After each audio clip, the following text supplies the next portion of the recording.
right, so Greg, you want to jump into some of these? Yeah, let's do some questions. question and answer from Motivating Minds 07. All right, let's go. When I go through my walkthroughs, how would I submit my proposal? Is it a template? Do I have Do I to have have insurance? Oh, okay. You can reference episode 22 of our podcast because we talk a lot about that in episode 22.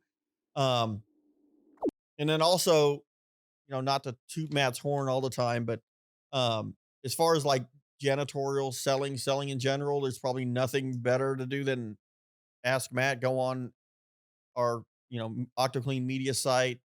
There is a bunch of sales like tutorials, and there's a kit you can download. There's There's lots a of challenge that you can do where you're going Yeah. out and prospecting.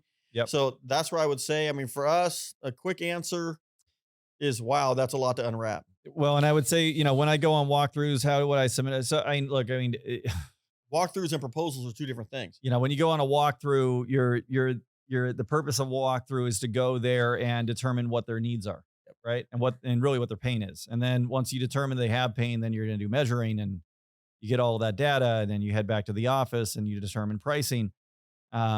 And once you have pricing, you have to have a form, some sort of template that you're going to send out that's going to be basic, simple, but clear, right?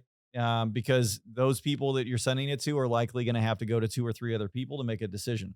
So if you make it too big, too much, they're going to look at it. They're never going to send it to anybody. And most of the stuff that you're going to put together in some big format is going to just be lost anyway. They're just going to go to the proposal and look at it. People don't buy proposals. People buy from people that are like them, not people that they like. So these are a lot of, like Greg said, there's a lot to unravel with this question. I would say just get into OctoClean Media, start diving into that stuff, ask a lot of questions. I mean, get very good at getting the invite in. I would say start there first for sure before you need to worry about a proposal. Get a bunch of different invites, start practicing, and get a bunch of no's. And then you'll be good. And then as far as having insurance, yes. I mean, you have to have definitely have to have insurance. You have to have liability insurance and a surety bond. You need to have some car insurance. Commercial auto. That's totally off the top. And then you're gonna have to have workers' compensation insurance. Yeah. So and there's, trust me, if you're looking for other insurance policies to buy for your business, there's more. Yeah, just be careful, man. EPLI. You've got, everything under the sun that you could possibly buy. You don't have to have everything. And if you go to an insurance broker and you say, hey, I just started a janitorial company, what insurance should I have? Chances are very good you're going to end up with a laundry list of things that you don't have to have. But liability and surety bond is an absolute. And then, of course, commercial auto and work comp, you must have. So, all right. So Travis Thurman, I was one of those guys that didn't have contracts and didn't realize the importance of one until I joined the OctoClean Media membership. Rock on. My thoughts were, if I'm not doing a good job, why keep me? But now I know better. Yeah, you gotta have legalities, man. That being said, how do I go to my existing customers and tell them I'm going into contracts now? That's a good question. That's a really great question. Well, here's the thing. You already have what is called legally is a quasi contract. You're doing services and they're paying you. Yep. This is how I would do it. And then I'll let Matt answer. Mm-hmm. I would go to this customer and say, I'm Travis from Travis's whatever. Cleaning services. Thurman. That's the guy from the wooden pickle. From Bad Santa, the kid with the wooden pickle. What's his last name? Thurman. Travis, I'm sorry. But I can't take this guy anywhere. Well, I love you, Travis. I'll send you a T-shirt or something. It might be a wooden pickle. Might be a wooden pickle. No, but what I would first go to them and say, you know what? Since we've been working together, it's brought to my attention that in order for my insurance to cover you, you're going to need to sign a contract. Yep, you can do that. Because that's not a lie. If you have a general liability policy and you leave all the doors unlocked and someone comes in and steals all their stuff, they go after you, be like, you don't have a contract. And we've had to deal with that before. We have. And they're like, show me your contract. And if we didn't have a contract to prove it, they'd be like, sorry, you're not even on a contract with them. And with this, you shouldn't have been there. Yeah, with this insurance company, they were even saying, like, is it current? Yeah. right? So And were they supposed to be there on the day of this incident? yes, were they supposed to be So there? Were they supposed to be there at those hours? I that's mean, where it needs to start because legalities, they're going to be like, oh, well, I better sign. no, for sure.